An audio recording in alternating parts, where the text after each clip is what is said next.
Dobrý deň, ja sa volám Andrea Cardington a zdravím vás z predajne Pantarej Wow Parku v Bratislave, kde dnes som za dobrovoľnú brigádničku a ponúkam ľuďom knihy. Nevnúcujem im nejaký môj názor, ale v podstate, keď si niečo kúpia, tak mám tu ešte taký čarovný košiček, z ktorého si môžu vyžrebovať nejakú zľavu dňa. Takže sa tak medzi nimi motkám a každému niečo ponúknem. Niektorí sa pri mne zastavia aj sami.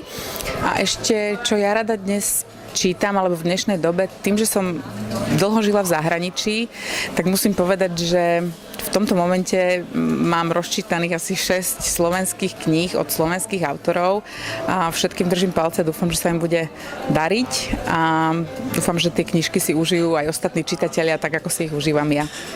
Tuto vám ponúknem, ja som napísala 2 knižky, ktoré sú hentam, ale keď si vyberiete z čarovného košička, tak tu budete mať nejakú zľavu, keď si niečo kúpite. No, z čarovného košička. No, niečo mi tu dali, a tam sú nejaké dobré zľavy, tak si niečo kúpite a dostanete zľavu.